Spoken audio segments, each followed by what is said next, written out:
Why don't you tell us how you started?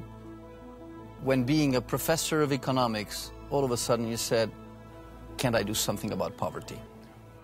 Well, it's basically out of the frustrations. You hope things will be better, it's not better. You hope things will change, it's not changing. It's getting worse. I was at the situation where we had a famine around me and people are starving. There's no food for them. And here you teach elegant theories of economics in the classroom, telling beautiful things can happen. But outside the classroom, it's the worst kind of thing that's happening. So you feel empty. Your knowledge, your ideas have no use for these dying people.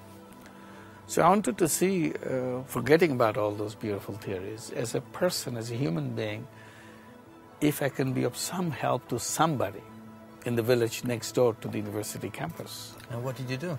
So I went there.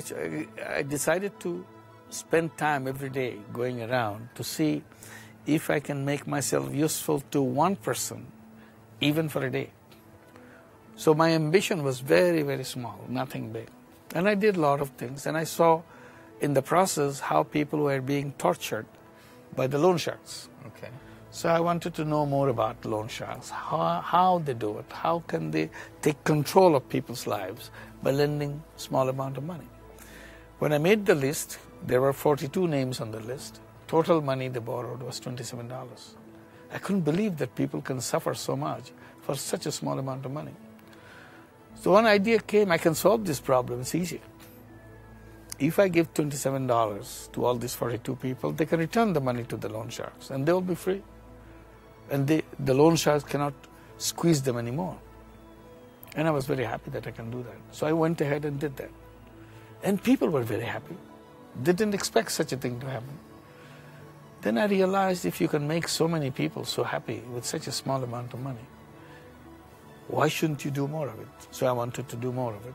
That's the thing that which led me to the bank and to get the answer that it cannot be done. Bank cannot do it. It's not the job of the bank to lend money to the poor people. And I wouldn't give up. I said, it is the job of the bank to lend money. So must be able to get this money from the bank. Ultimately, after several months of trying, finally I came up with an idea that why don't you accept me as a guarantor? I sign all your papers, you save all your rules, and people get the money. And finally, they accepted that. And that's how it began. And I was signing papers, taking the risk, which bank will not like to take, and take the money from the bank and give it to people. To the poor? To the poor people in the village.